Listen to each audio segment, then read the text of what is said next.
organización de obra. Entonces, acá eh, dice introducción. La organización de una obra consiste en un proceso que define, coordina y determina el orden en que deben realizarse las actividades con el fin de lograr la más eficiente y económica utilización de los equipos, recursos de mano de obra y materiales. Este proceso establece o define un plan de trabajo el cual debe ser controlado a lo largo de una obra para saber si está cumpliendo o si debe ser sometido a una revisión o modificación a fin de que se pueda cumplir con el objetivo inicial. Ya, como dice aquí, este es un proceso donde se coordina, determina el orden que debe de hacerse las actividades, o sea, los ítems, ¿no? Los ítems que tiene una obra. Una obra, dependiendo del tamaño del proyecto, rato admitirás, compañeros. Ya, lo que les decía,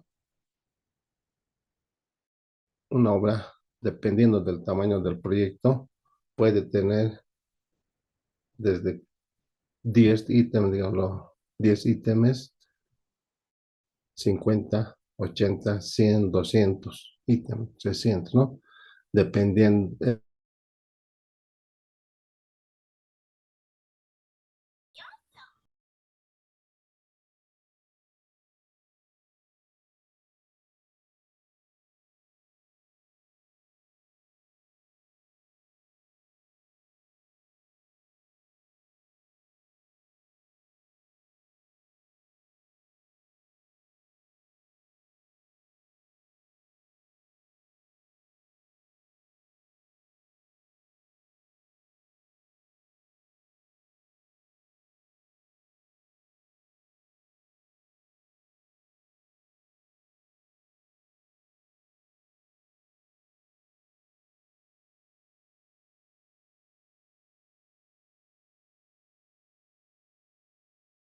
donde les decía, una obra, les decía, dependiendo del tamaño, puede tener 20, 30, 100, 300 ítems, es dependiente, ¿no? Lo que se trata es cualquier obra para ejecutar, eh, tenemos que organizar. No podemos, no vamos a una obra, inmediatamente empezamos, ¿no? Eso es difícil, ¿no? Si primero tenemos que hacer, organizar de hacer algunas actividades preliminares antes de empezar con la ejecución de la obra. De eso se trata este capítulo, ¿no? Pues ya estamos en la obra, suponemos que digamos, somos la empresa, contratista nos han dado la orden de proceder, somos, digamos, los directores de obra, entonces ahora tenemos que organizarnos para iniciar la obra. Entonces, y para eso tenemos que realizar ciertas actividades antes de ejecutar en sí la obra, ¿no? Entonces, a eso se refiere este capítulo, ¿no? Entonces, como dice aquí, tenemos que realizar las actividades, o sea, también se llama actividad los ítems, ¿no? Los ítems para lograr la más eficiente y económica utilización de equipos, mano de obra y materiales, ¿no? Entonces, esto está, netamente esta organización de la obra a cargo de quién? Del director de obra, ¿no? Él es el superior solo observa, autoriza, ¿no? Pero el que tiene que organizar la obra es el director. Dice, aquí habla, dice este proceso de organizar, se establece o define un plan de trabajo, el cual debe ser controlado a lo largo de la obra, ¿no?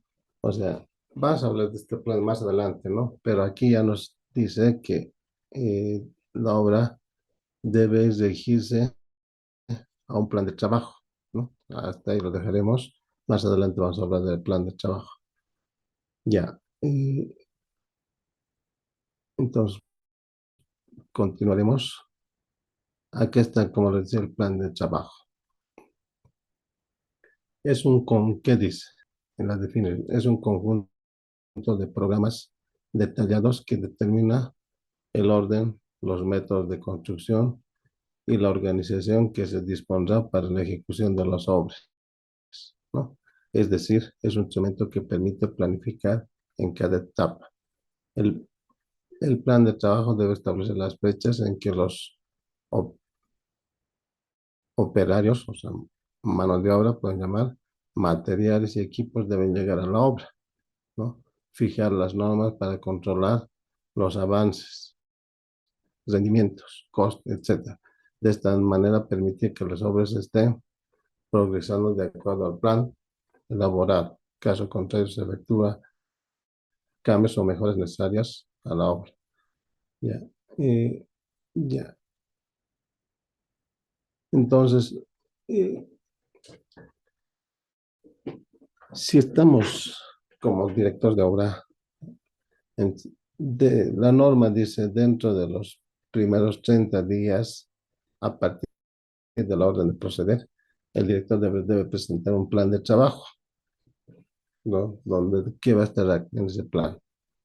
Establecer las fechas en que los operarios, materiales y equipos deben llegar a la obra, fijar las normas para controlar los avances, rendimientos, costos, ¿no? Entonces, debemos fijar en este plan todos esos aspectos y otros aspectos más que vamos a ver enseguida. Entonces, lo primero que debe hacer el director su plan de trabajo de la obra, ¿no? Para concluir en el plazo establecido. Eso. Si somos supervisores, entonces lo único tenemos que exigir dentro de los 30 días este plan de trabajo al director de obra, ¿no? O sea, debe presentar sí o sí. Y el que tiene la obligación de exigir es el supervisor. Ahora, si el supervisor no exige, ahí está su jefe más arriba, el fiscal de obras. Este también tiene la función de pedir o exigir el plan de trabajo, ¿no? Ya. Más o menos hemos visto que es un plan de trabajo, continuaremos.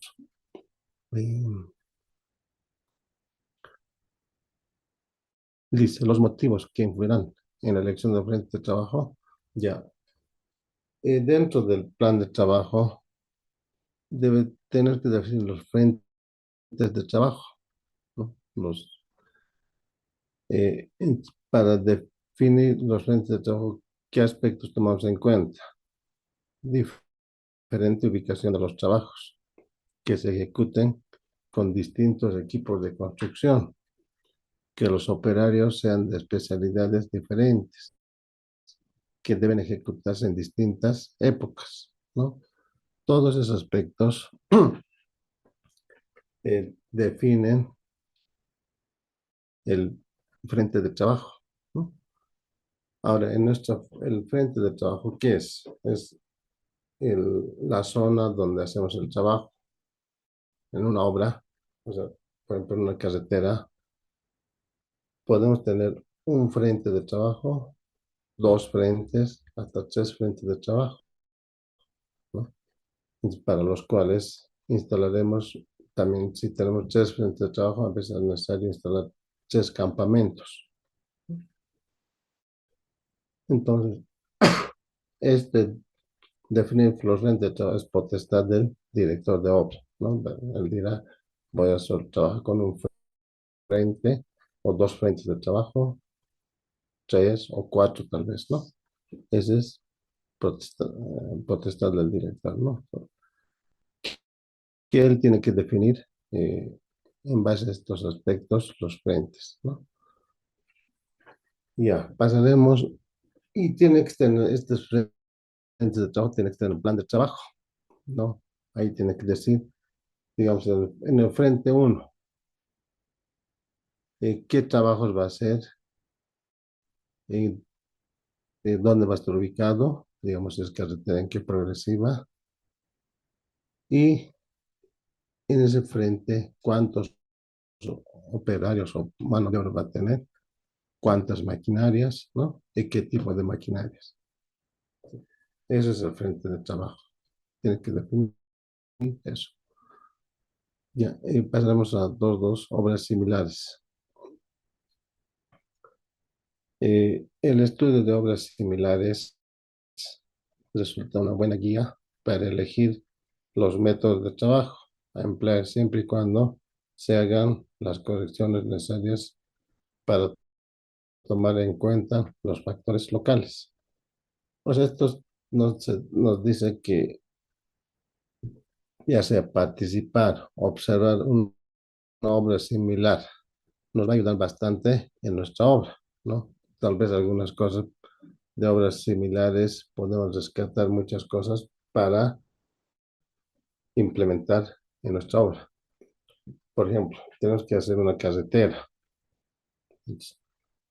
Que una obra similar va a ser otra carretera, ¿no ve? A eso se refiere. Tenemos que hacer un edificio, digamos, un condominio. Una obra similar va a ser otro condominio o otro edificio. Entonces, y ahí no podemos, eh, como director de obra, tal vez, eh, hayamos participado y rescatamos muchas cosas de esa obra, ¿no? Otra podemos ir visitar, ¿no? Bueno, eso ya ve el director de obra. Selección 2.3, selección de equipos. La selección del equipo más adecuado a usar en la obra debe ser motivo de un cuidadoso estudio económico que compare los diversos equipos, ¿no? Entonces, la selección de equipo, igual, es parte del trabajo del director de obra. Eh, Solo como anécdota, experiencia les comento, eh, digamos, eh, en, carre- en carreteras eh, usamos maquinaria pesada, o sea, de gran tamaño, ¿no? Por ejemplo, dentro de las topadoras, el equipo más grande es el D8L, ¿no? Que más o menos es un tremendo equipo. eh, que hace cortes, ¿no? Entonces, este equipo solo podemos usar en carreteras, ¿no? De construcción de carreteras de 100, 200 kilómetros, ¿no? Muchas donde eh, este equipo ya hace un buen avance, ¿no? Y si digamos, tenemos una obra, enlosetado de unas 5 calles, llevar este equipo es pues mala decisión, ¿no? Entonces, va a ser un tremendo equipo para una obra pequeña, ¿no?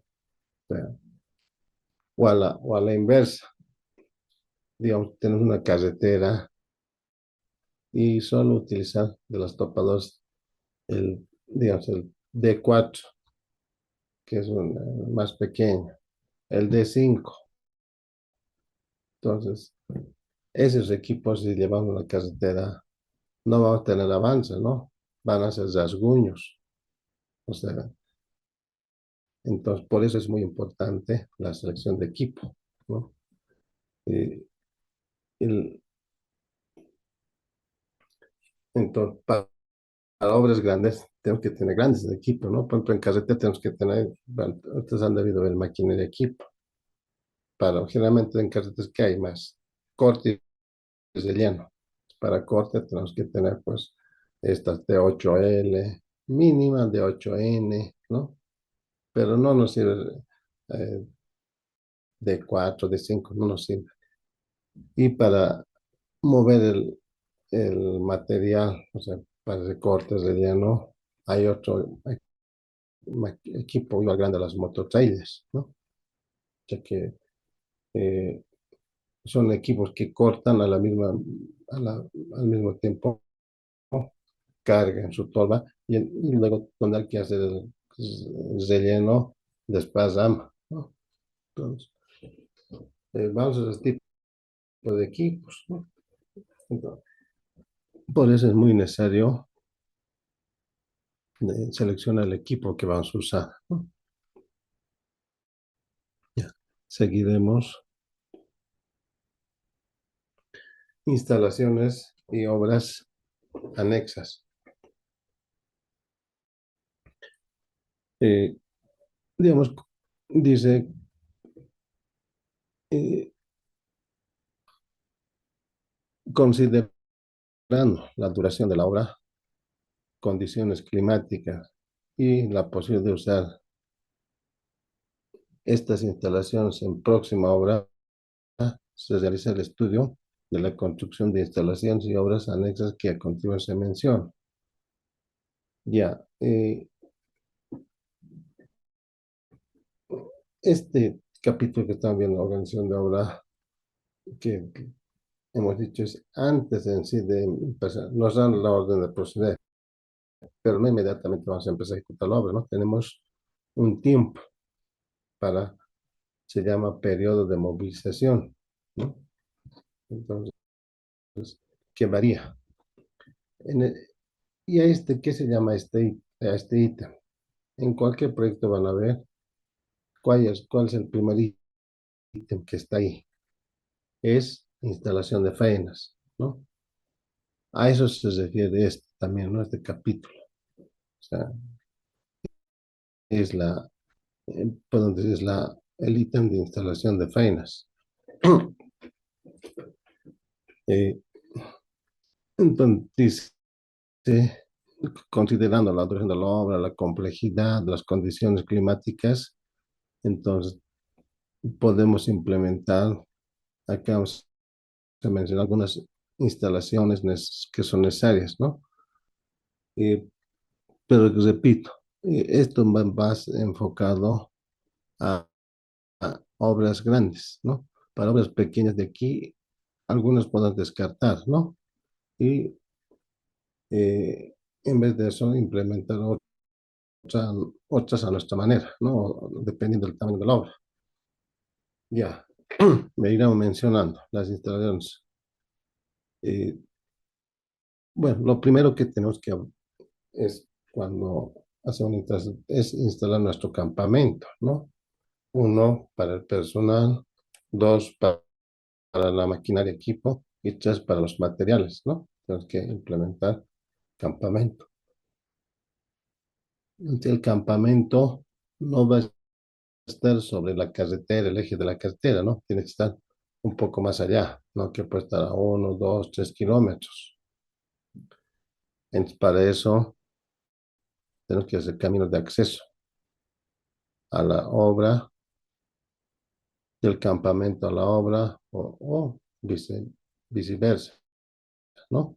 Tenemos que hacer caminos que lógica no van a ser asfaltados, nada, ¿no? Solo caminos, tal vez van a ser ripiados para que haya más estabilidad. Luego tenemos que implementar en el campamento plantas de fabricación de hormigón, ¿no?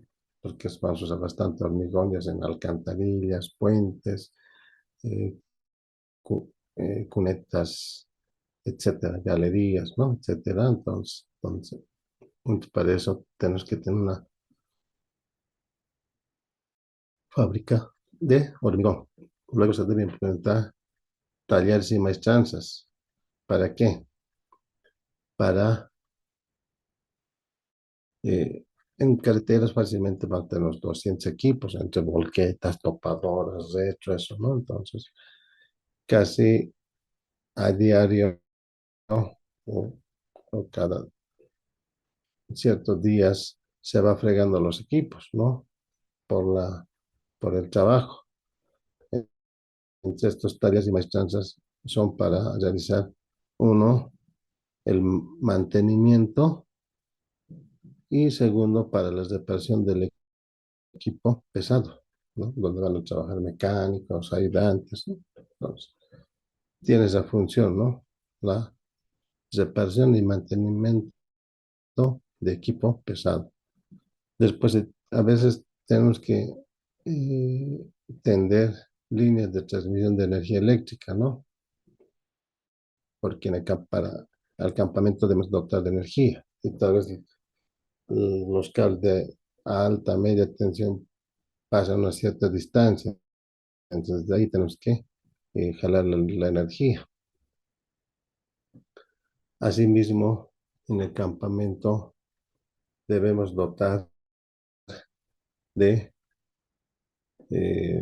agua potable, uno para la alimentación, la higiene, todo eso. Entonces tenemos que tender redes de abastecimiento de agua. ¿Sí? Ten- Puede ser una red o tal vez implementaremos tanques, ¿no? Es otra alternativa.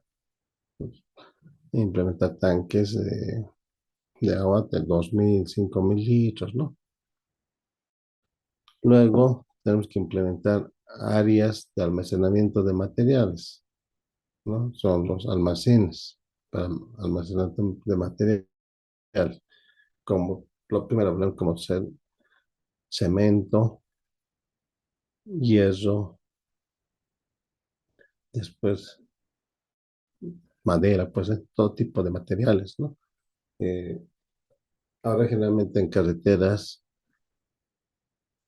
en algunos tramos se usa explosivos.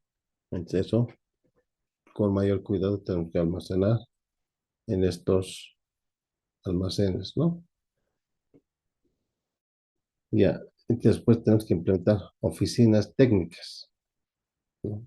Primero para el director de obra, para el supervisor, para el fiscal, ¿no? Oficinas técnicas en la obra, ¿no? No en la ciudad, sino en la obra. Se debe implementar bodegas, laboratorios, ¿no? Laboratorios de suelos, de hormigón, donde se ensayan donde se realizan los ensayos de suelos de hormigón. Y sistemas de comunicación, ¿no? Dentro del campamento. Puede ser radios, eh, etcétera, ¿no? Otras instalaciones, para abastecimiento de combustible para la maquinaria, ¿no? Ya aquí no vamos a tener regionalmente en campamentos de carreteras, el abastecimiento no se realiza por turriles, ¿no? Se tienen tanques eh, grandes de donde se va cargando al equipo pesado cada mañana combustible, ¿no? Para sus 8 horas de trabajo. Entonces, a veces necesita instalar una especie de surtidor, ¿no? Donde- Y, por ejemplo, en lo que les hablo de maquinaria de 8L, generalmente una máquina de 8L para trabajar 8 horas carga algo más o menos de entre 300 a 400 litros por día. Después tenemos que hacer la instalación de campamento para habitación del personal, ¿no? Personal técnico, obreros, albañiles, etcétera, ¿no? Entonces, esas son las instalaciones que se deben realizar. Eh, Esto es para...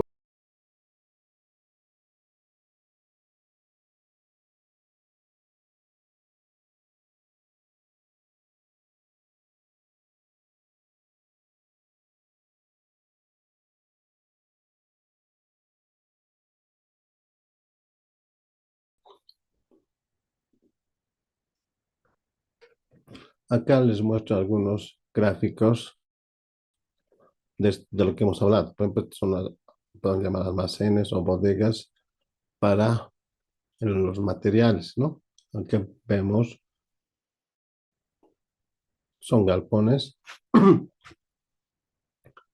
para almacenar, ¿no? Los equipos, no los equipos, los materiales, ¿no? Pues el cemento, explosivos, fierro, etcétera. Acá vemos equipos de perforación de testigos, ¿no? Ahí está el equipo dentro del campamento, perdón. Acá, no se nota mucho, tenemos una maquinaria de chancadora de agregados. ¿Mm? ¿Mm? Que no se nota mucho. Entonces, eh, bueno, el campamento de habitación a veces es similar a otro galpón que tiene sus tiene, pues, tiene camas, ¿no? Generalmente son camas metálicas donde está todo el personal. Bueno, son algunas gráficas de... Continuaremos. Ya, ahora hemos visto hasta aquí y no se confundan las instalaciones, ¿no? Ahora que se implementa, o sea, diremos edificaciones necesarias para el personal, o sea, para mano de obra, ¿no? Después, para materiales, para guardar materiales, ¿no? Y para equipo pesado, ¿no? Que es necesario maestranzas y, y lo necesario, ¿no? Ahora vamos a ver trabajos preliminares.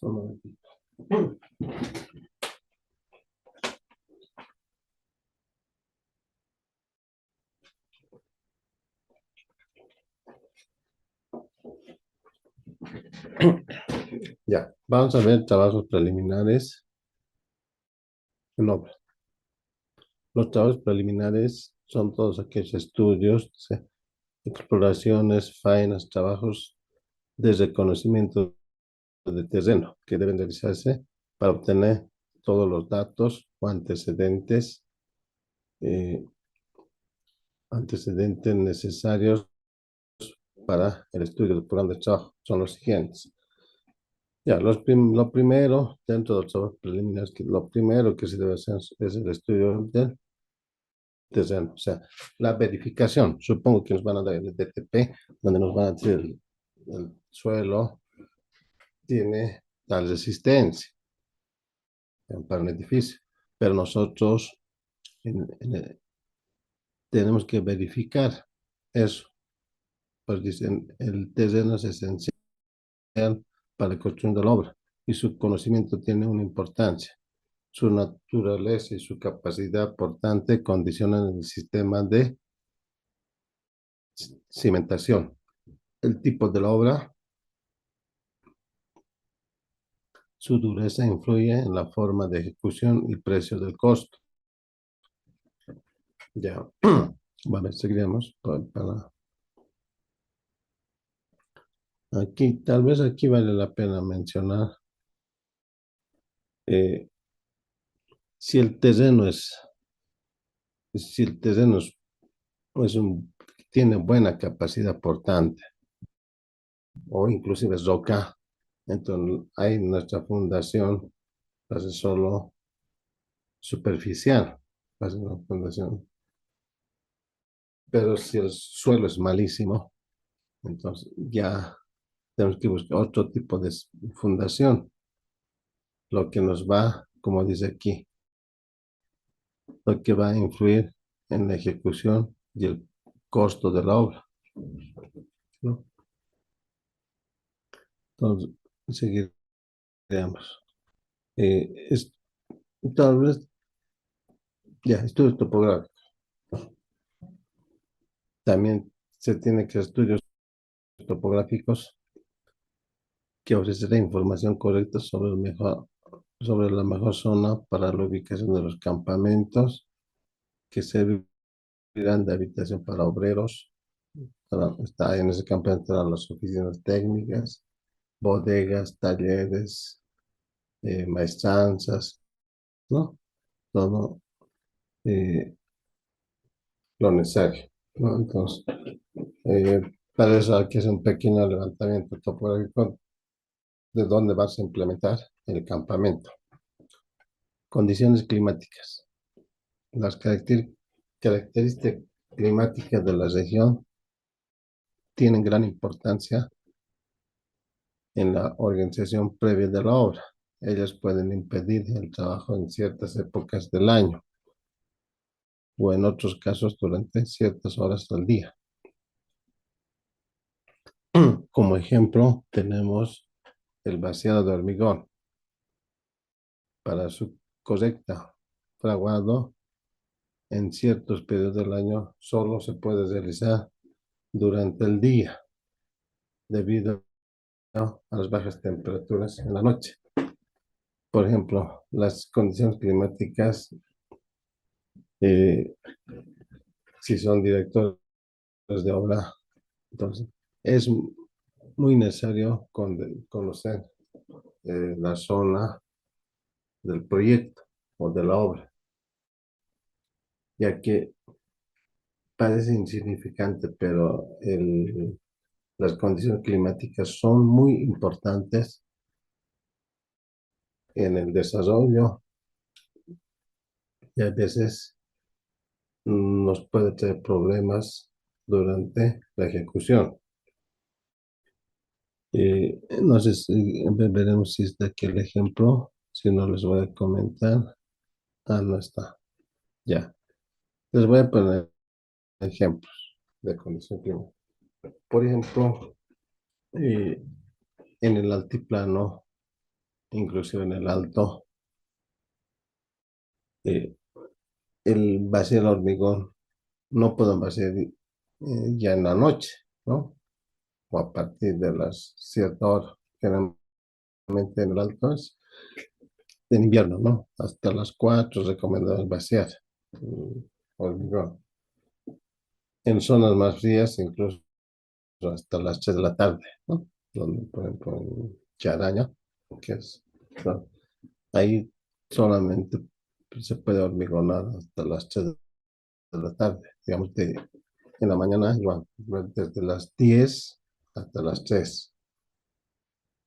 Porque, ¿qué ocurre después? Si vaciamos muy temprano, 7 de la mañana, o muy tarde en la noche, el hormigón, por el clima, se va a congelar. Entonces, el hormigón congelado ya es inservible, no sirve, ¿no? Ya no sirve. Entonces, ese hormigón directamente hay que desechar. Ese es uno, ¿no? En el clima frío. Ahora les doy el ejemplo en el clima cálido, tropical. Por ejemplo, cómo afecta en el clima tropical. Si están vaciados de puentes o carreteras, o sea, allí en el top, por decir, en el Beni, Santa Cruz, Pando, en el día vamos a llegar fácilmente a temperaturas de 35, 36, 7 grados, ¿no? Fácilmente, incluso hasta 40, ¿no? Pero, se puede llegar a 40 grados. Ahí pues ya no es igual como preparar aquí, digamos, en esta época en La Paz, preparamos el hormigón normal, ¿no? Y en la planta y luego trasladar a la obra. Ahí en esos casos ya no, ¿no?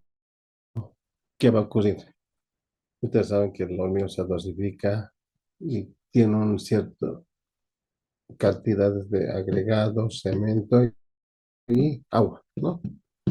Entonces, en el clima cálido, el hormigón, el agua del hormigón se va a evaporar. Entonces, nos va a pedir para que sea, cómo controlamos eh, la, digamos, la maniobrabilidad del hormigón con el cono de Abrams, ¿no? El ensayo de cono de Abrams se saca, vemos cuánto asienta. Generalmente eso está especificado en las especificaciones técnicas de hormigón H21, el ensayo de cono entre 4 o 6 centímetros. Entonces, en este caso, en el trópico, si hacemos un preparado de hormigón a estas horas, a las 11 12 de mediodía, estamos en pleno, ahí el agua se va a evaporar y el hormigón se vuelve seco y nos va a dar de cono. Si hacemos máximo un centímetro, ya nos va a dar de 4 a 6, ¿no? Nos damos. Entonces, a ese hormigón, eh, para que sea manejable, entonces hay que aumentarle agua, pero eso también tiene un límite, ¿no? De acuerdo a la clasificación, tiene un límite y a veces requiere más del límite, ¿no? Má- Más del límite. Entonces, si nos pasamos del límite, ese hormigón ya no está garantizado, ¿no? Tal vez va a tener menos resistencia. Entonces, esto eso eh, es muy probable que sea eh, rechazado este hormigón, ¿no? Nos van a rechazar. Entonces, para evitar eso, si nos rechaza un hormigón, generalmente en obras el hormigón se transporta en los carros hormigoneros o mixer, ¿no? Que llevan 5 cubos. Si nos rechazan un carro, nos van a rechazar toda la carga del carro. O sea, si es 5 cubos, 5 cubos serían motivo de rechazo. Eh, entonces, para este caso, ¿qué se hace? Pues, nos ha ocurrido, no, ¿verdad? Entonces, hay que vaciar en la noche, ¿no? Empieza tipo 6 de la tarde y toda la noche, ¿no? Depende del tamaño de esa, se hace el vaciado. Empieza a 6 de la tarde hasta las medianoche, 3 de la mañana, a veces amanecida, ¿no? 6 7 de la mañana. Entonces, esto para evitar la evapotranspiración del líquido del hormigón, ¿no? O sea, el agua. De esa manera nos afecta las condiciones climáticas, ¿no? En frío, solo vaciamos de 10 a, nos recomendaron, de 10 a 3 de la tarde. Entonces tenemos que programar eso, ¿no? Y eso nos va a afectar en nuestro cronograma y avance. Entonces el director de obra ya tiene que prever eso. Es- Esa situación. Esas son las condiciones climáticas. Contratas otro que en obra tenemos que ver, que el director de obra tiene que ver, es la contratación de personal. O sea, para una obra vas a necesitar personal, ¿no? Generalmente en carreteras de 100 200 kilómetros, el personal que se tiene fácilmente pasa a los 800 obreros, ¿no? Entre técnicos, obreros, todo. Es fácil, 800 personas. Entonces, en este caso, ¿quién tiene que contratar? Generalmente el director de obra, tal vez tendrá un ayudante para que se lo haga. Pero ahora, ¿qué hay que, qué hay que buscar en esta contratación de personal? Veremos.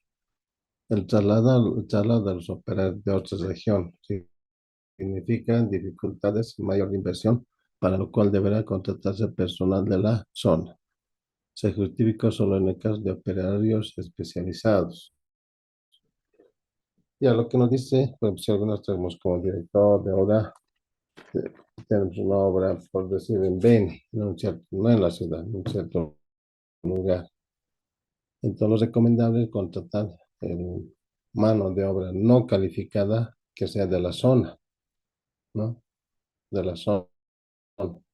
Lo que sí, tal vez en la zona vas a encontrar gente especializada, pero un armador, un armador de vigas, por ejemplo, un cerrajeros, por decir. Tal vez necesitamos plomeros, eso sí nos vas a encontrar. Entre o digamos, laboratoristas de suelos, de hormigón, no vas a encontrar, ¿no? En el lugar. Entre ellos sí, necesariamente tenemos que llevar de otro lado. Entre eso tenemos que, eh, ese aspecto tenemos que manejar, ¿no? Que el personal no especializado sea de la zona.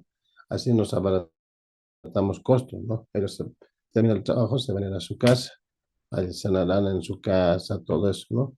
En cambio, el personal de campamento tenemos que dotarles de habitación, camas, desayuno, almu desayuno, almuerzo, perdón.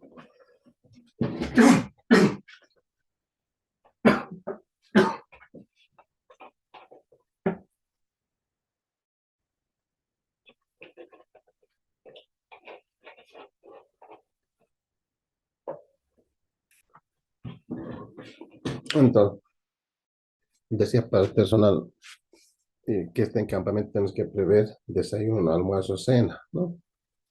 Después sus eh, baños, duchas, ¿no? Para su aseo. Cuanto más personas, nuestro campamento va a ser más costoso y mayor. Condiciones económicas. Igual, el director de obra debe conocer las condiciones económicas de la zona, como ser el comercio, bancos, industrias o fábricas relacionadas con los materiales de construcción, maestranzas, etcétera, por la relación que tiene con el abastecimiento de la obra y con el suministro de artículos de consumo para el personal. Entonces, el director de obra, todas estas labores, hemos dicho, son del director de obra, tiene que ir primero al lugar de la obra, inspeccionar, luego ir a la población. Generalmente las obras no están en el medio de la población, al menos carreteras, ¿no? Están en el campo mismo. Entonces tiene que ir al directo a la población más cercana para ver qué actividades hay, si hay bancos, fábricas, maestranzas, ¿no? Tiendas, eh, tiendas comerciales, todo eso, ¿no? ¿Para qué? Porque, por ejemplo, ¿para qué? Necesitamos comprar cemento, ¿no? Y tal vez de la forma más cercana nos conviene, hay una agencia distribuidora, entonces nos conviene comprar de ahí, ¿no? El cemento. Si no hay, va a tener que llevar desde la ciudad, ¿no? Contratar camiones, tal vez comprar de fábrica, contratar camiones y en camiones llevar hasta la obra. Ahora, si hay en la zona una agencia de cemento, eso nos va a facilitar. Lo mismo, ¿no? Si hay una agencia de fierro, también, ¿no? Nos facilita.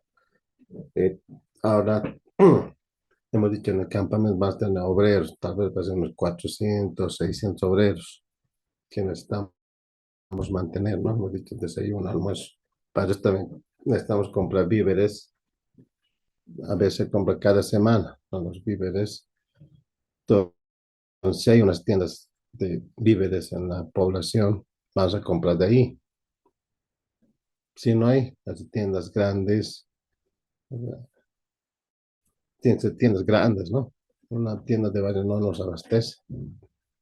Entonces, si es que no hay tiendas grandes, vamos a tener que llevar desde la ciudad, ¿no? En camiones, arroz, fideo, aceite, etcétera, ¿no? Ya, entonces eso tiene que ver repito, el director de obra, ¿no? Que para que él mismo facilitarse. Seguiremos. Servicios sociales. El personal requiere ya servicio médico, dental, enfermería, etcétera, ¿no? Los cuales deberán existir en una población cercana, o caso contrario se debe implementar en el campamento. O sea, en las especificaciones revisan la parte de medidas ambientales o riesgos en las obras nos pide que tengamos un campamento médico, dentista, enfermería, ¿no? No, al menos para obras grandes, ¿no? En obras pequeñas, como en los estados, no nos requieren, ¿no? Entonces, en obras grandes nos piden ya que un campamento. Entonces, el director de obra, eso significa más personal, más, mayor número de personas que mantener, ¿no? Tiene un médico, un dentista, enfermería, es más personas, entonces la carga es mayor. A veces para evitarse, pues el director tiene que ir a explorar la población más cercana y si en la población hay servicio médico, dental, enfermería, ¿no? Entonces, y si es que hubiera, entonces que hacer un convenio con ellos, ¿no? Para que, y así nos ahorramos un convenio para que visitar, vayan a la obra, digamos, 2 veces a la semana, ¿no? Digamos, el médico puede estar lunes y viernes, el dentista puede estar martes y jueves, ¿no? Pues, se hace un convenio para que, ahora en caso de urgencia, inmediatamente trasladar a los heridos hasta la población, a, a trasladarlos hasta su consultorio, ¿no? Eso es eh, los servicios sociales, hay que ver si hay médicos, dentistas, enfermería, ¿no? La población más cercana. Si no hubiera, caso contrario, tenemos que llevar, ¿no? Desde la ciudad, ¿no? Un médico, un dentista, por lo menos, lo mínimo, que se, eh, que se queden 2 o 3 días a la semana. Ahora, si es lejos, o sea, se van a quedar permanente, ¿no? Ahora veremos, pasando a otros aspectos de relaciones públicas.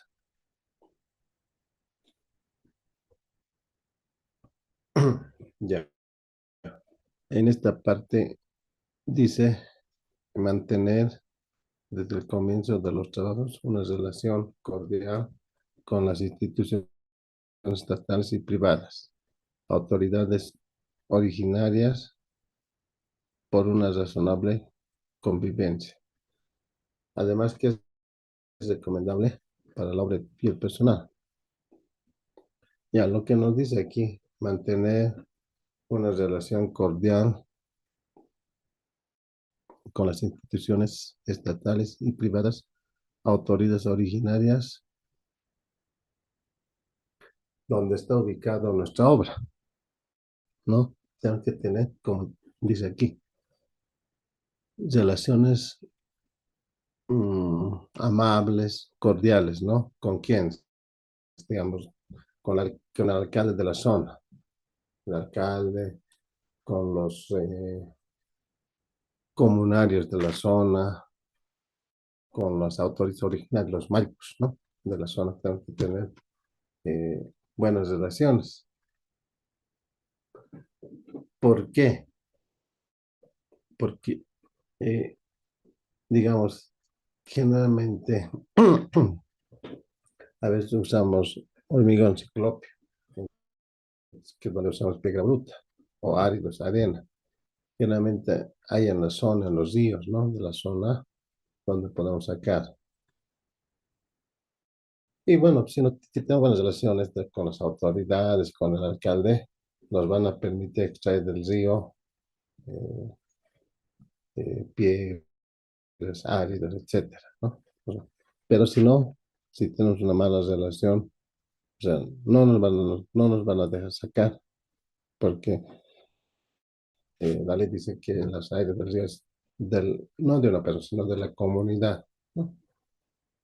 Entonces no nos van a dejar tocar. En ese caso, ¿qué hacen? Van a tener que ir de otro lado. Eso nos incrementa el costo. Eso por un lado, ¿no? Nos va a afectar en el trabajo. Por otro lado, si no tenemos las relaciones, el control social hoy en día firma la recepción provisional definitiva. Entonces, al final, ellos tienen que aprobar, ver la obra, decir, ah, estamos de acuerdo, entonces, para que firmen la recepción provisional definitiva.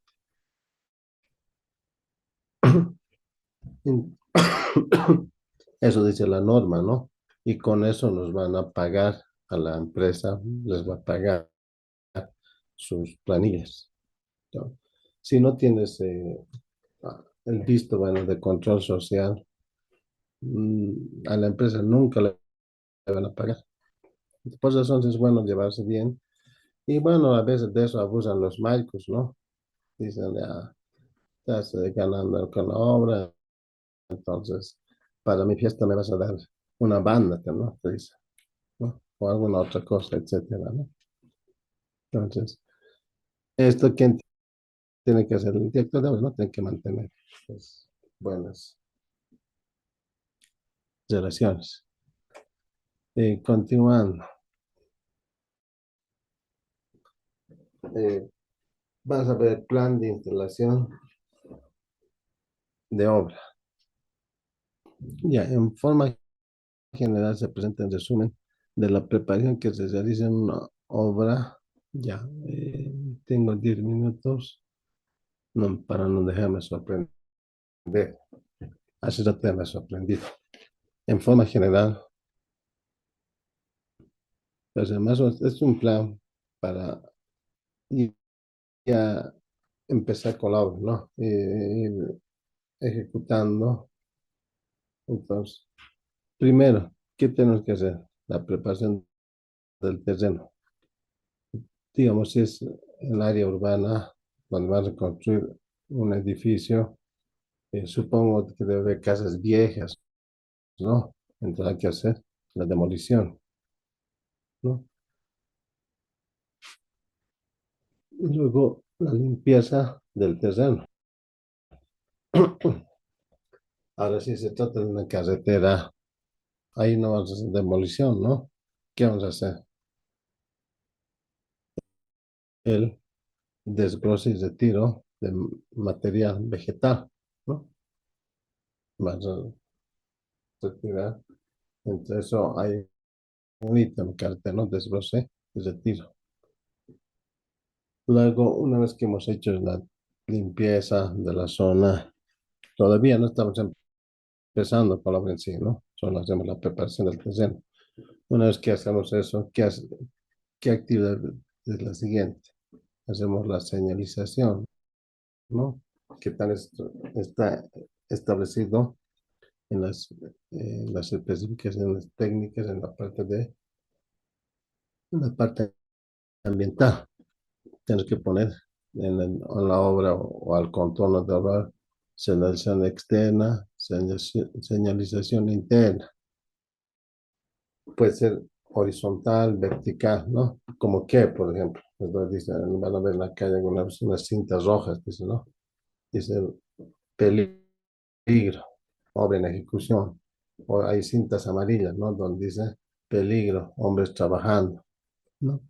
Entonces, ahora en carreteras generalmente se usa turriles, ¿no? En la noche se le prende fuego al turril para que, digamos,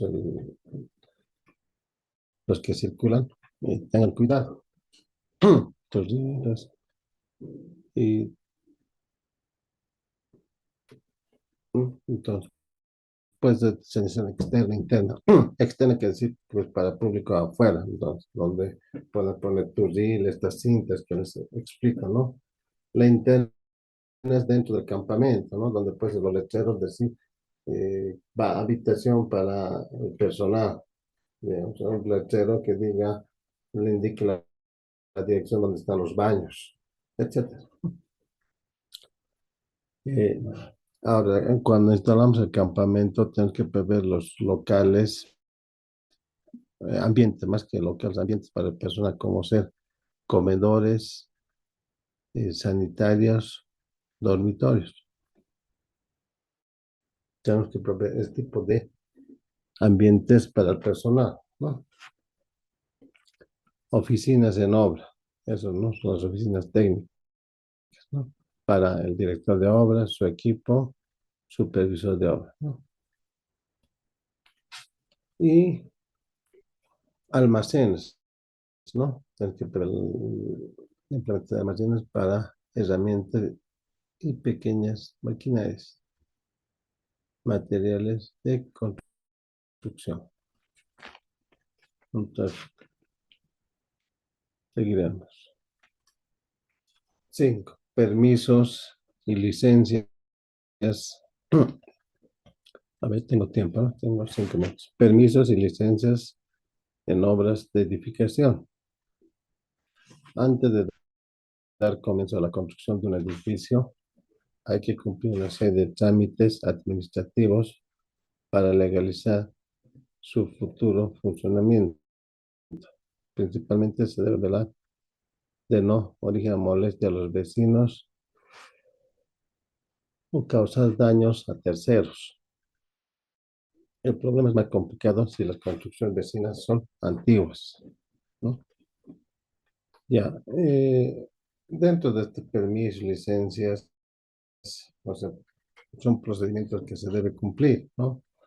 Por ejemplo, si no está, vamos a iniciar una obra, un edificio de unos 15, 20 pisos, tienes que cumplir ciertas reglas. Enseguida las digo. Como si vas a usar si vas a construir una casa, digamos, una casa privada, que va a ser multifamiliar, de 3, 4 plantas. Igual, tenemos que cumplir ciertas normas dentro del radio urbano, pues todos están en ciudades, ¿no? Dentro del radio urbano se debe cumplir ciertas normas. ¿Cuáles son estos? Bueno, para hacer, ustedes quieren hacer su casa, no sé, en cualquier zona, ¿no?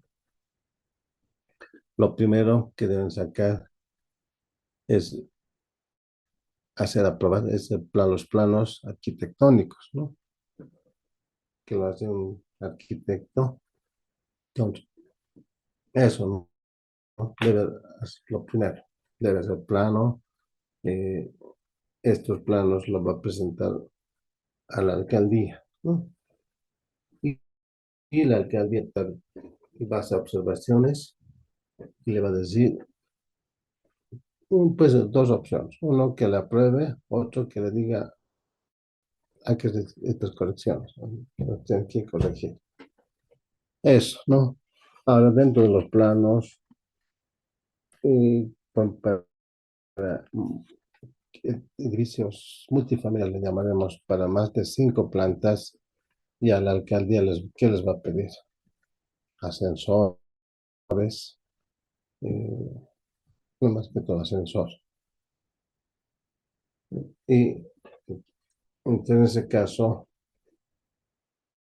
eh, ya se debe, el arquitecto que diseña tiene que prever los ascensores. También, ¿qué más? A ver, los ascensores. Ya. Entonces, estamos en el plan arquitectónico. Tiene que, este plan arquitectónico tiene que aprobar la alcaldía. Y dentro de si son más de 5 plantas, nos va a pedir además planos estructurales, planos sanitarios, estudio geotécnico, etcétera, etcétera, ¿no? Nos van a pedir otras cosas, que deben presentar todas las cosas. Una vez que nos apruebe esto, entonces recién podemos iniciar la instalación, no, iniciar la obra, recién iniciamos la obra, ya y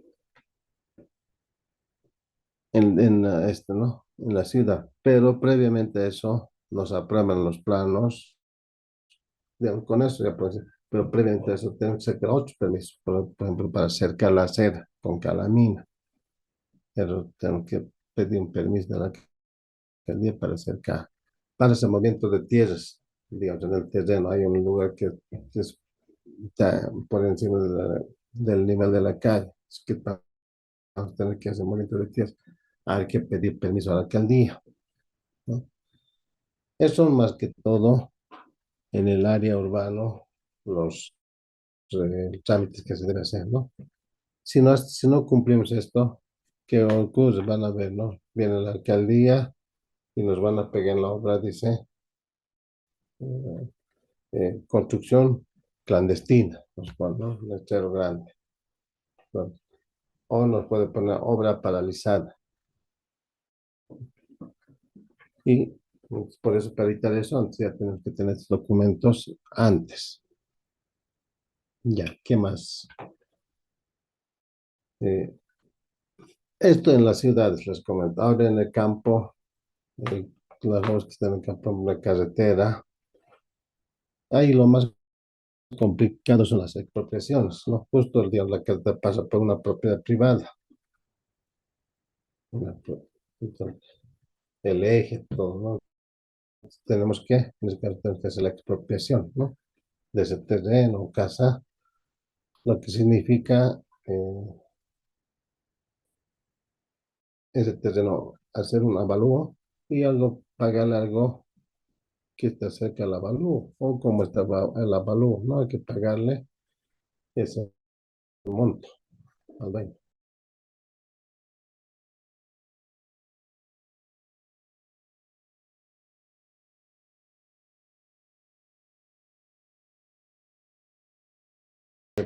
Previamente tener esos documentos, ¿no? Planos arquitectónicos aprobados, permisos de cerco de la zona del cerco perimetral, movimiento de tierras, estudios, planos, cálculo estructural, sanitario, estudio geotécnico, todo eso, ¿no?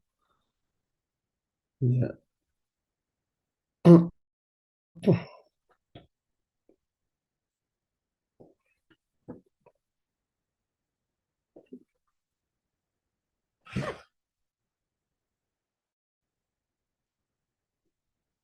Siguen un ratito, siguen ingresando.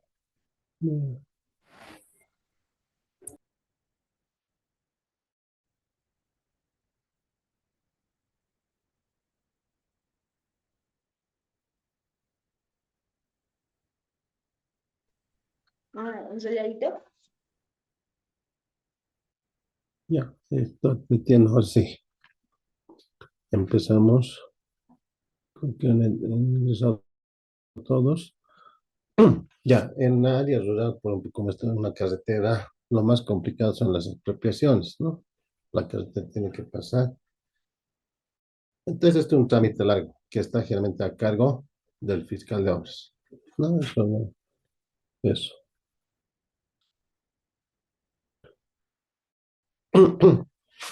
Planificación de control de calidad en obra. Eh, para tener obras de calidad,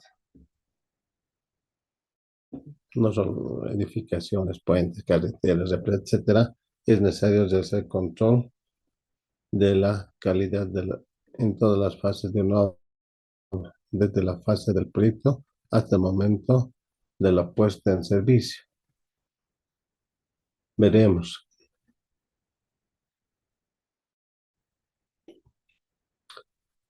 El, el primer control, el primer control que debemos, eh, ya,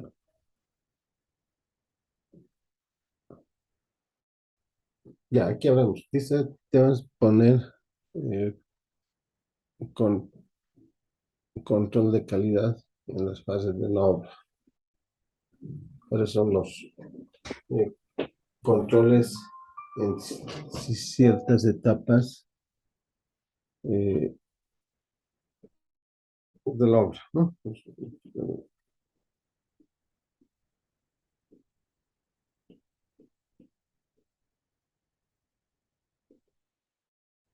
Ya.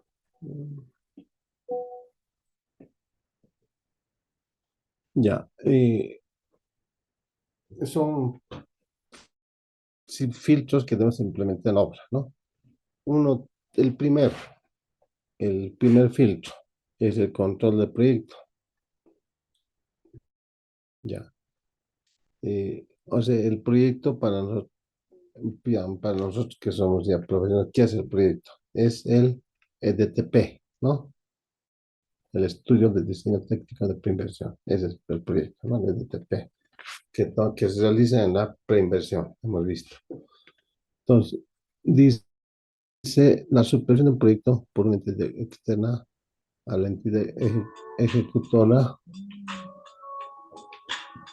Eh, Perdón, un momentito, ¿ya? Hola. Sí, también.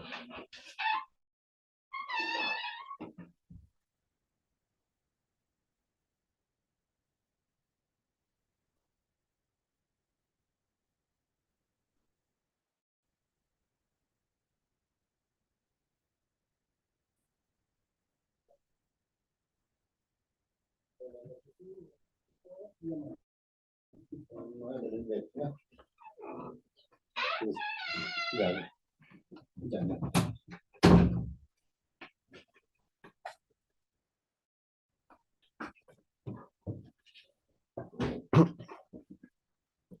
Ya. En el EDTP, ¿qué dice? La entidad ejecutora, la supervisión de un proyecto por una entidad externa a la entidad ejecutora es una actividad cada vez más demandada, tanto en la administración pública como en el sector privado. Es el método más eficaz para detectar, corregir errores que pueden dar lugar a deficiencias en la ejecución, retrasos en los plazos, desviaciones presupuestarias, ¿no? Entonces, ya, lo que dice aquí, el primer filtro que se debe hacer es revisar el EDTP de, de una obra, ¿no? Hay que revisar el EDTP. Para eso, generalmente, eh, a veces, eh, dependen del tamaño de la entidad ejecutora, eh, digamos, del municipio. Bueno, depende del municipio, del tamaño del municipio. Algunos municipios grandes dan a, a una consultora o a un profesional independiente para que revise este proyecto, ¿no? Suponer que va a ser el, el profesional va a elaborar el EDTP, entonces, pero tiene que haber otro técnico que revise este proyecto, ¿no? Ahora, o si no, digamos, eso es un presupuesto. Ahora, si la entidad no tiene presupuesto, entonces a ver, la revisión hace si tiene personal técnico, con su personal técnico, ¿no? Pero un momento.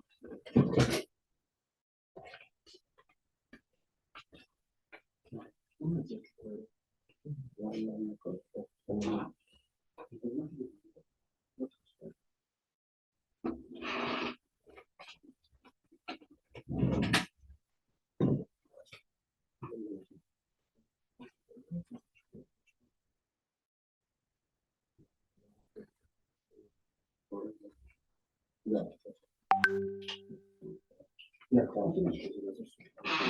¿ah? No, no, ah,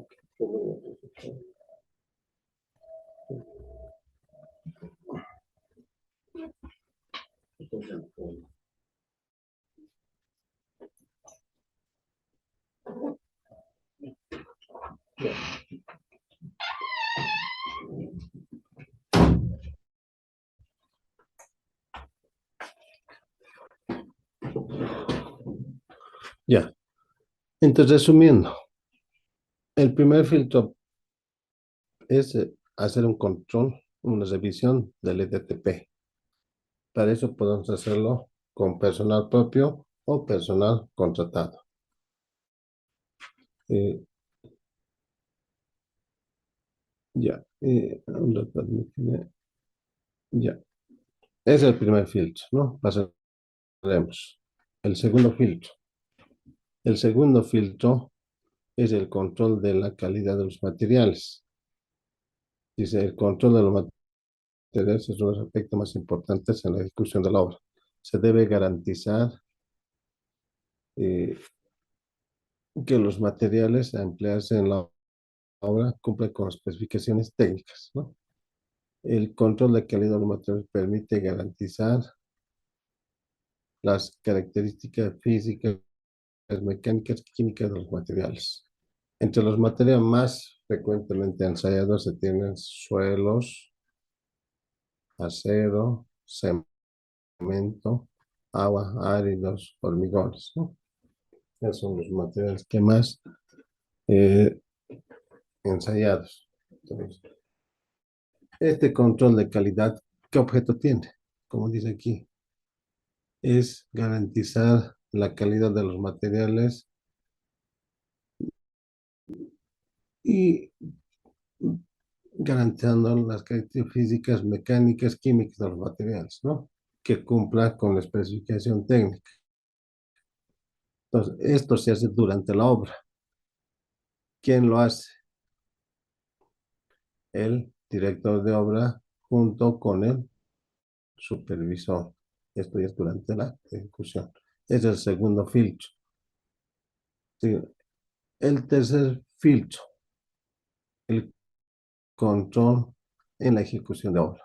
¿Qué dice? El control de los materiales es uno de los aspectos más importantes en la ejecución de una obra. Se tiene que tener plena seguridad de que los materiales a emplearse en la obra cumplan con todas las especificaciones a las que está sometida. Entre los más eh, a esto ya hemos visto, ¿no? Que más frecuentes destacan los siguientes. Ya. Este es el control. El otro es el control de la calidad del material, es el segundo filtro. Este es el control de ejecución de la obra.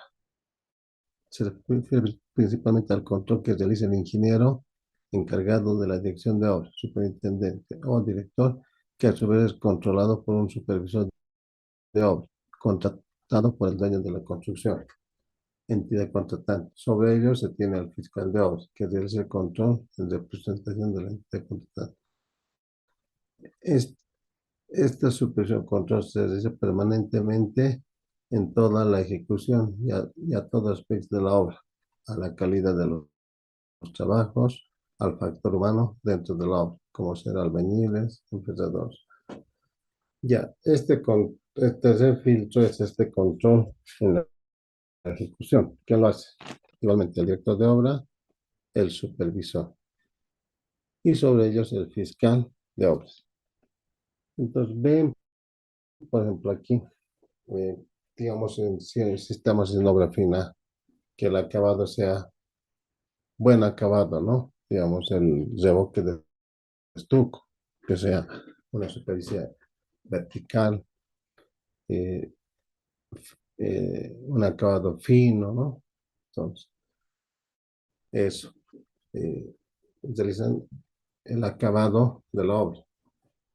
O sea, eh, y, o sea, ven la calidad del trabajo. No es sobre el material esto, ¿no? Ya es la calidad del trabajo terminado. Entonces, como en esto, como vemos, están encargados principalmente, igualmente, el director y supervisor. Ese sería el tercer filtro. Y el cuarto filtro sería control de instalaciones, ¿no? Eh, Esto es para algunas, no es para todas las obras, ¿no? Son para algunos. Por ejemplo, antes veremos en qué consiste.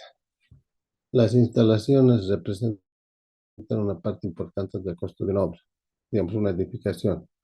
Su adecuado funcionamiento repercute en el bienestar del usuario y, por tanto, la calidad de la obra ejecutada. Estas instalaciones, en el caso de edificios multifamiliares, tienen una gran importancia para la satisfacción del usuario. Ya, estas instalaciones abarcan desde la verificación del montaje, puesta en marcha y la supervisión o realización de pruebas finales de instalaciones, tales como, ya, generalmente esto puede poner un edificio, construir un edificio. ¿Qué tiene? Tiene instalaciones de electricidad, o sea, tiene una parte eléctrica, ¿no? Baja y media tensión, o sea, toda la parte eléctrica. Un edificio también tiene calefacción y ventilación. Para eso tiene que tener su propia instalación. Tiene agua potable. Entonces, para eso, tener los planos sanitarios para hacer el diseño el diseño y luego la instalación de agua potable en base a los planos, ¿no? Lo mismo, ¿no? Tiene que tener planos del alcantarillado sanitario y pluvial para realizar en base a eso esta instalación. Luego va a tener instalación de gas, el edificio. Ahora es común, ¿no? Piden instalación de gas. Y comunicación, ¿no? Tiene que tener para conectarse, ya no teléfono más que todo, sino internet, ¿no? Internet, acceso a internet, todo eso. ¿Y qué más va a tener? Los sensores, ¿no? Pues uno, dos o tres ascensores. Entonces, todas estas instalaciones son de uso de los copropietarios o beneficiarios del edificio. Entonces, estas instalaciones deben ser bien construidos, instalados, ¿no? Cosa de que no falle, ¿no? Que no esté, como por ejemplo la luz, que se esté cortando cada día o cada ciertos días, ¿no? ¿No? Tiene que ser permanente el, el acceso de luz. Ya. ¿Qué más tenemos? Seguiremos a ver. Ya. Aquí, el último punto. Tenemos seguridad industrial, ¿no? Que es un tema muy importante. eh, la seguridad industrial en la construcción, ¿no? Y también en las obras grandes que hay un fiscal, incluso un supervisor, dedicado exclusivamente a la parte de seguridad industrial, no en las obras, que exige que los hombres tengan botas, cascos, overoles, etcétera, ¿no? Entonces, y es además muy importante esta seguridad industrial, ¿no? Es muy importante implementar las obras. ¿En qué consiste la seguridad industrial? Muchos piensan que solo es el EPP, ¿no? ¿Qué es el EPP? Es el equipo de protección personal, ¿no? Donde hay que dotar a los obreros, a todo, de canto, ¿no? Cascos, botas, overoles, guantes, etcétera, ¿no? Entonces, no solo es eso, ¿no? La seguridad industrial va mucho más allá. Esta seguridad está reglamentado, si quieren, en la Ley General de Higiene, Seguridad Ocupacional y Bienestar, ¿no? Que es un decreto número 16998. Ya. ¿Qué objeto tiene este decreto? Dice objetivo, implementar normas internas de seguridad para la protección física de los trabajadores que desempeñan funciones en obras civiles, ¿no? Pues, para proteger a los obreros. Esta seguridad industrial compone de lo siguiente: seguridad ocupacional, salud, salud ocupacional, higiene ocupacional y medicina ocupacional, ¿no? Ya, hablaremos de la parte de seguridad ocupacional, ¿no? De esta parte, que tal vez es la que más tiene nuestra relación con las obras. Se encarga, ¿qué es la seguridad ocupacional? ¿No? Se encarga de prevenir y controlar accidentes en el trabajo. O sea, la función es prevenir y evitar accidentes en el trabajo. La seguridad ocupacional. Seguiremos. Ya, por ejemplo, este es un ejemplo en seguridad ocupacional pues, para campamentos. Nos recomienda implementar un cierto número de equipamientos. Por ejemplo, pondremos, dice, para un campamento o un lugar de trabajo de 1 a 5 personas, debe haber un inodoro para hombres, un inodoro para mujeres, ¿no? Después, duchas. Debe una ducha para hombre y una ducha para mujer. Ya. Urinario. Entonces, un urinario. Lavamanos. Uno. Eso de 1 a 5. Para acá, digamos, una carretera. Tenemos, digamos, de 61 a 70. Entonces, eh, o sea, que es poco todavía, ¿no? Pero que tenemos, digamos, para eso nos dice inodoro, debe haber 4 inodoros para hombre, 5 inodoros para mujer, duchas, 4 para hombres, 4 para mujeres, urinario, 5 urinarios y lavamanos 4, ¿no? Es lo que recomienda la ley de seguridad ocupacional. Ya seguiremos. Equipos de protección personal. Ya, esto es lo que nosotros más conocemos, ¿no? En lo que se refiere a seguridad en la construcción y dependiendo del tipo de obra, se debe tener en cuenta el cuidado y seguridad de la parte obrera en la ejecución de obras. A continuación se tiene una lista de aquellas indumentaria más importantes para el obrero. Por ejemplo, dice las normas de seguridad y medio ambiente. Hay que dotar al obrero de botas de goma, ¿no? Para trabajar en la época de lluvia. Guantes de cueros para proteger las manos del obrero. Cascos para proteger su cabeza. Hay que implementar un botiquín, ¿no? Para curaciones rápidas. Ya, un botiquín. ¿Y qué más tenemos? Tenemos que adoptar guantes de goma y guantes eh, de cuero, si quieren, ¿no?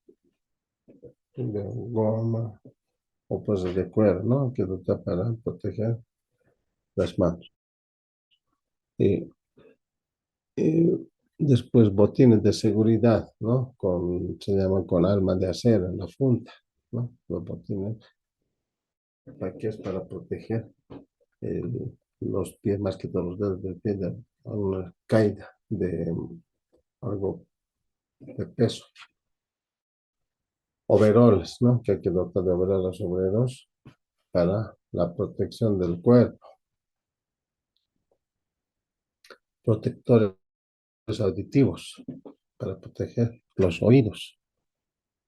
Eh, Dice cinturones de seguridad en andamios, ¿no? Esto generalmente son los arcenes, ¿no? Cuando hay trabajos en altura, como sea fachadas, etcétera, entonces hay que dotar lo de arcenes y cuerdas de seguridad.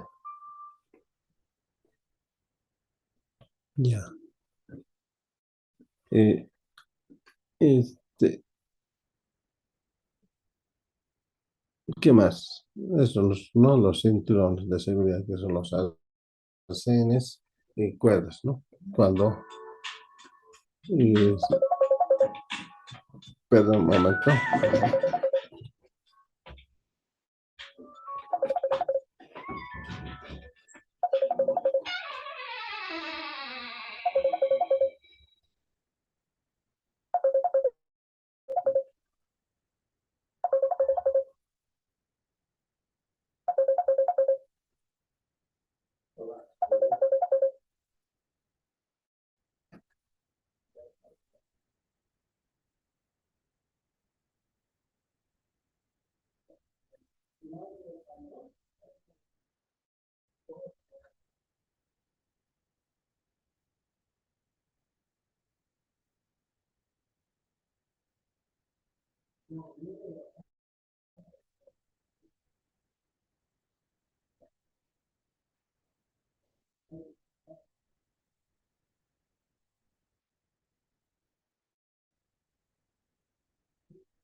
Esto es el equipo de protección que generalmente conocemos, porque para nosotros mm, es el EPP, ¿no? Pensamos que eso es la seguridad industrial, pero no, la seguridad industrial va mucho más allá. Esta es una partecita de lo que es la seguridad industrial. Es una pequeña parte, ¿no? Entonces, que dotamos al, al obrero de eh, indumentaria para minimizar los accidentes. Estos no evitan, sino minimizan, ¿no? Minimiza eh, los accidentes. Ya, este, bueno, pasaremos a ver al siguiente. Bueno, aquí tengo alguna gráfica de algunos equipos de protección personal, ¿no? Tenemos guantes de goma, guantes de cuero, botines, protectores auditivos, ¿no? Esto para proteger de ruidos, ¿no? Que vemos algunos a este se llama EPP, equipo de protección personal. Son para evitar ciertos accidentes, ¿no? Eh, ya, acá Este es un campo amplio, este de seguridad industrial, donde incluso hay maestrías, diplomados de seguridad y generalmente ahí dan las normas, eh, los métodos para implementar la seguridad industrial en obras, ¿no? ¿Qué tipos de seguridad debemos implementar para evitar accidentes, ¿no? O sea, cuando accidentes, uno es algo que afecta primero a la empresa, afecta a la empresa porque en caso de, por ejemplo, de accidentes o sea, hasta fallecimiento, entonces la empresa debe erogar fuertes gastos, ¿no? O sea, tiene que hacer cargo del entierro, dice, tiene que indemnizar a la familia, entonces son gastos que la empresa asume. Por, por un lado, la empresa. Por otro lado, para la familia es una pérdida de un ser querido, ¿no? De un ser querido eh, que afecta a cualquier familia, nos afecta la pérdida de un ser querido, ¿no? Entonces, eh, el que se presente accidentes en obra tiene fuertes consecuencias, por eso hay que, hay que minimizar, no se puede eliminar, es difícil eliminar, ¿no? Siempre va a haber algunos accidentes, pero hay que tratar siempre de que estos accidentes se minimicen, ¿no? O sea, que digamos, el obrero no llegue a fallecer o no pierda una mano, un pie, ¿no? Quede inválido, ¿no? Esos son graves. Lo único que tal vez haya accidentes leves, medianos, ¿no? Entonces, para eso hay que implementar ciertas normas, reglamentos. Eso es parte de un segmento, como le digo, que es bastante amplio, que en aquí no lo vamos a ver, ¿no? O sea, solo les doy la norma. Y ahora justamente entran, y tengo menos de un minuto, por favor.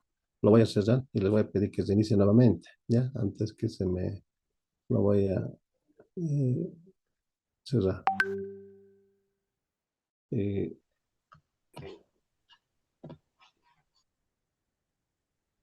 admitiré.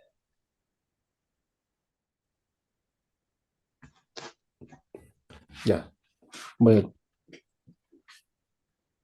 siguen ingresando.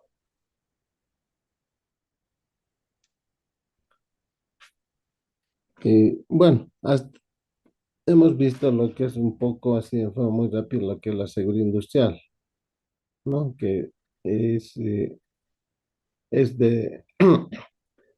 en obras grandes, o sea, en obras grandes, eh, en obras pequeñas y medianas, primero, ¿no? Hablaremos en orden. Hay que estar a cargo del director de obra, ¿no? No, obras pequeñas y medianas. En cambio, en obras grandes, carreteras, empresas, hay designado un personal especial para seguridad industrial, ¿no? De la misma manera hay un supervisor de medio ambiente que también revisa la parte de seguridad industrial, ¿no? Entonces, en obras grandes y hay personal especializado, ¿no? Que vela para que se cumpla la seguridad industrial, ¿no? Que hay que dotar de equipo de EPP, eh, todas las herramientas, accesorios necesarios, por ejemplo, cuando se trabaja en altura, por ejemplo, en puentes o en fachadas, ¿no? Entonces, hay que dotar en escasos al obrero de arnés, cuerdas de seguridad horizontal, vertical, ¿no? Entonces, es depende del tipo de trabajo. Y el primero que debe implementar esto es el director de obra. Si la empresa no está implementando en obras grandes, hay un supervisor, ¿no? De medio ambiente y seguridad industrial. Entonces, este debe exigir. Y bueno, hemos hablado de que los accidentes causan pérdidas, causan tanto en la empresa, en la familia, en la comunidad, ¿no? Causan pérdidas en los accidentes, todo eso. Entonces, para evitar esto, a veces las empresas, digamos, ocurre, queda un obrero por una accidente queda fallece o queda inválido, pero las empresas a veces no quieren asumir, ¿no? No, no quieren asumir el- los gastos. Hay empresas que asumen, pero hay empresas otras que no quieren asumir los gastos del entierro, la indemnización. eh, Prefieren contratar un equipo de abogados con los cuales defienden, dilatan el proceso, van, se vuelve un proceso judicial que se dilata. Entonces, para evitar eso, hace unos 2 años ha entrado en, en vigencia la ley 1155, que vamos a ver de qué se trata, ¿no? Y que actualmente en vigencia y se debe implementar en cualquier obra, ¿no? O sea, ya sea una obra privada o pública, ¿no? Para eso voy a compartir, en la pantalla. eh, ya. Bueno, acá vamos, esto va a ser nuestro el último capítulo que veamos. Y con esto estamos terminando el capítulo 2, ¿no? Entonces, eh, mañana entraríamos. Eh, bueno, con esto después al final vamos a ver. Entonces acabamos con este capítulo y va a ser el último que veamos. Vayan registrándose la asistencia en el chat, ¿no? Mediante el chat. ¿No? Eh, Registrando su asistencia. Y ya, lo que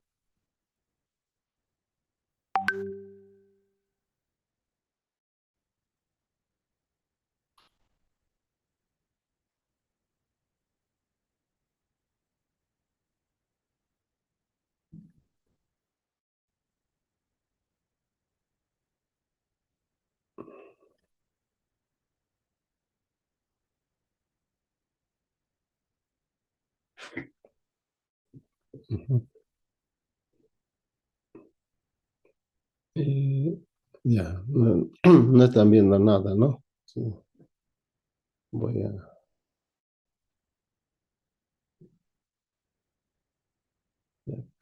compartir.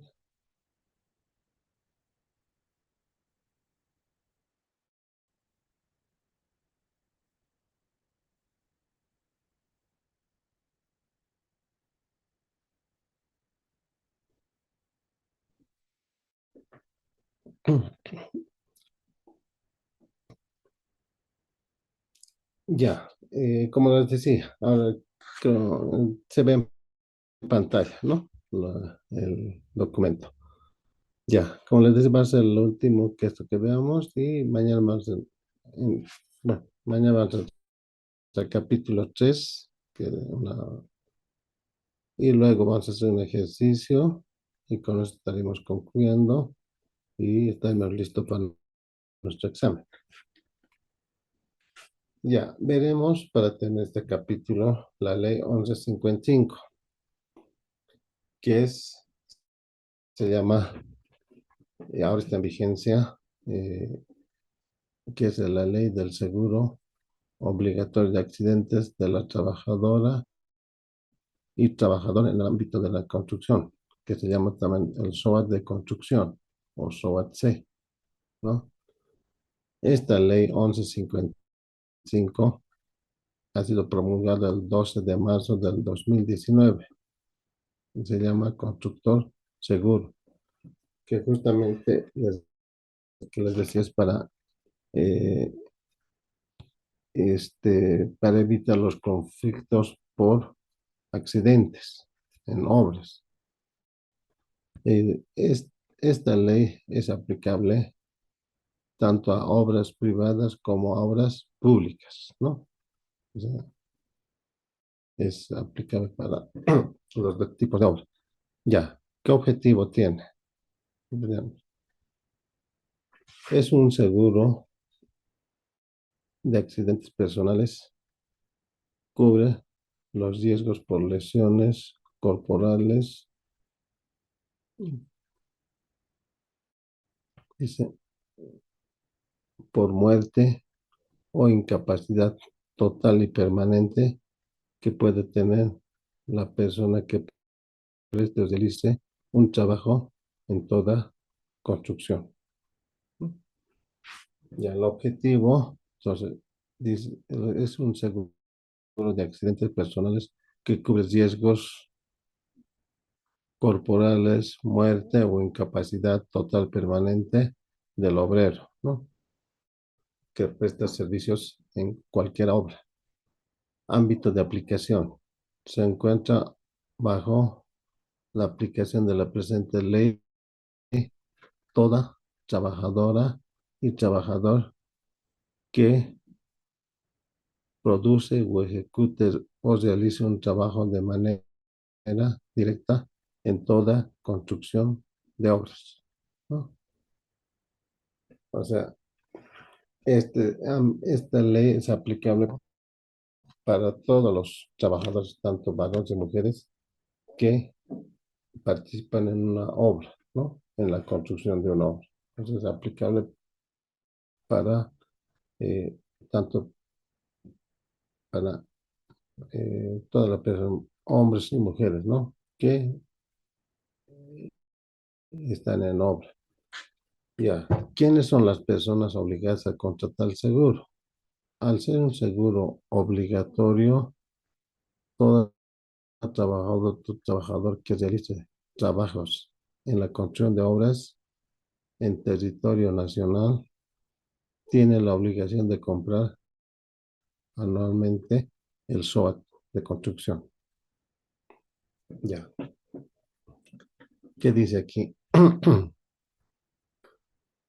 O sea, todo trabajador que sea hombre y mujer debe comprar este seguro obligatorio, este SOAT de construcción, ¿no? O sea, o sea, esto es personal, ¿no? No la empresa es que la que debe comprar, sino la persona. O sea, si yo soy si alguien es un albañil, entonces, tiene la obligación de comprarse este seguro. O sea, sabemos que trabaja el albañil, que trabaja en la construcción, entonces tiene la obligación de comprar este seguro. El albañil, pues el ayudante, pues el fachadista, etcétera, etcétera, ¿no? O un encofrador, ¿no? Ellos tienen la obligación de comprarse este seguro. Seguiremos. Ya. Entonces, como este seguro es personal o se debe comprarse, no es la empresa la que debe dotar, sino cada uno es persona que debe comprarse. Ya. Para la gestión 21 y actualmente, ¿no? Hasta esta gestión, el costo del SOAT es de 150 bolivianos por trabajador, ¿no? Y su cobertura es por 12 meses a partir de la fecha de contratación que el trabajador realiza. O sea, si uno es albañil, entonces va esto, ¿de dónde se compra? Se compra también de Univida, de donde se compra el SOAT para autos, también de ahí mismo se compra, ¿no? Lo único, hay que acercarse a las oficinas de Univida, le dicen, quiero comprar SOAT de construcción, entonces le van a pedir eh, eh, su carnet de identidad y cancela 150 y a partir de ahí entra en vigencia, ¿no? El seguro. Este seguro tiene una vigencia de 12 meses, ¿no? A partir de la fecha de contratación. O sea, si hoy, digamos, hoy somos el 13 de enero, compro hoy, entonces me dura hasta el año, hasta el, digamos, hasta el 13 de enero del 25, ¿no? Hasta ahí tiene vigencia. Ya. Y entre el costo es 150. ¿De dónde se compra? De Univille, de la institución de donde venden SOAT para otros, ¿no? Ya. Cobertura. ¿Qué cubre el seguro? Dice, cubre los riesgos por lesiones corporales, por muerte o incapacidad total y permanente que puede tener la persona que preste o realice un trabajo en la construcción. Ya, con un capital asegurado de 7.000 bolivianos para gastos médicos por accidente. O sea, si el obrero o que pues hombre o mujer tiene un accidente y necesita tratamiento médico, entre el SOAT va a correr con los gastos de la curación hasta un monto de 7.000 bolivianos, ¿no? Para gastos médicos. O sea, el, eso va a ser el monto que va a cubrir el seguro, que es más o es de 7.000 bolivianos para gastos médicos. Ahora, si el obrero fallece o tiene incapacidad total permanente, o sea, quiere decir que queda inválido, ¿sí? O sea, ha caído de 5 pisos, entonces, queda inválido, ¿no? Ya queda en silla de ruedas. En ese caso, el SOA de construcción al- a la persona afectada le va a dar un monto de 70.000 bolivianos, ¿no? Para que es como un capital para que viva el resto de su vida, ¿no? Entonces, eh, le va, eh, en otras palabras, como si le va a pagar 70.000 bolivianos, ¿no? En caso, en caso de que fallezca, va a ser a la familia. En caso de que el obrero quede inválido, entonces al obrero le va a dar los 70.000 bolivianos. Entonces, eso asume el seguro. Entonces, seguiremos. Responsabilidad. De toda persona natural o jurídica del sector público o privado que contrate y o subcontrate trabajadores para el sector de la construcción deben verificar que cuenten con seguro obligatorio y se encuentre vigente mediante el certificado correspondiente. Entonces aquí, ¿quién dice? ¿Qué dice? O sea, el que debe hacer cumplir son en una obra el director de obra. Entonces, generalmente el director de obra es el que contrata personal, ¿no? Entonces, eh, entonces lo que tiene que hacer es pedir su SOA de construcción al trabajador, ¿no? Pedir si está y si está vigente, ¿no?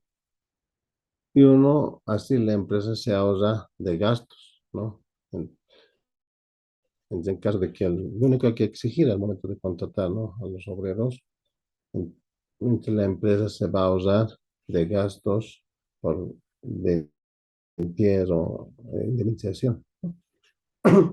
Entonces, eso tomen en cuenta si alguna vez están a cargo de la empresa.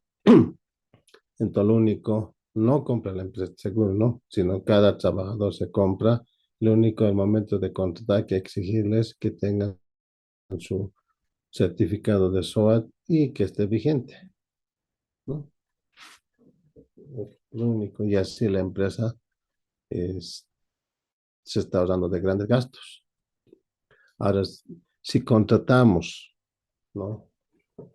Si contratamos una persona que no tiene SWAT y justo se accidenta, entonces, ¿quién va a correr con los gastos? La empresa, ¿no?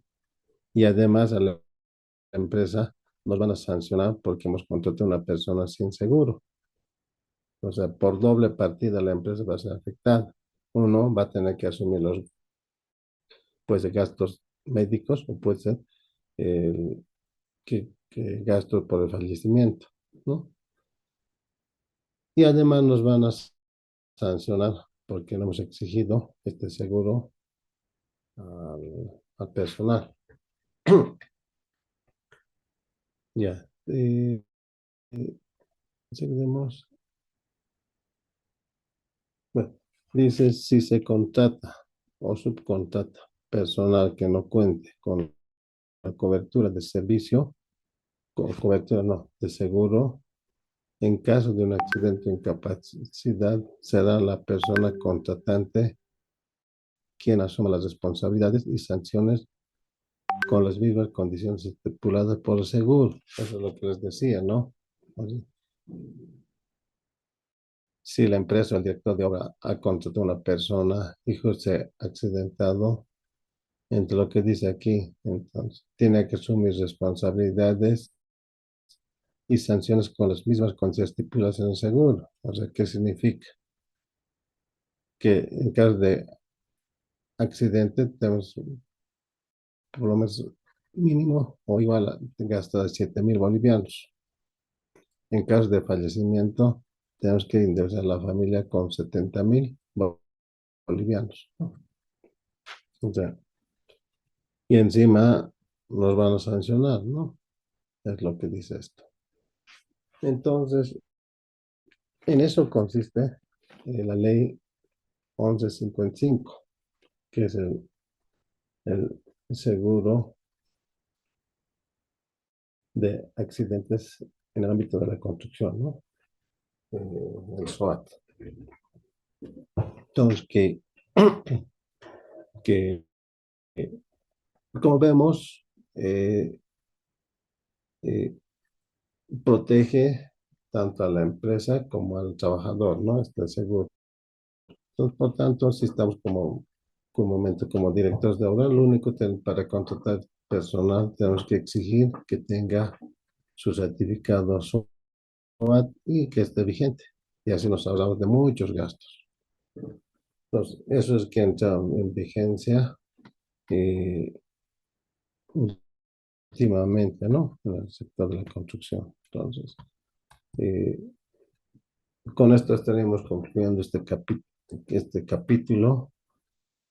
No sé si tiene una consulta o duda.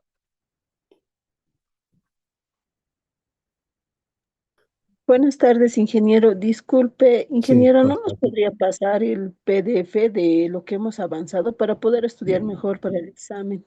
Por ya, ya. favor. Sí, les voy a pasar, está en la tarde o en la noche les voy a pasar este PDF. No, no se preocupe. Ya, muchas gracias, ingeniero. Ya,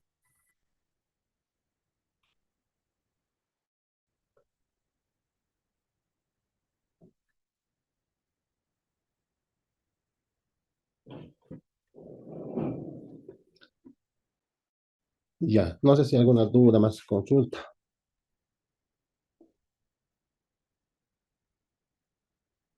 Creo que no. Bueno, entonces con esto estamos, repite, hemos tenido el capítulo.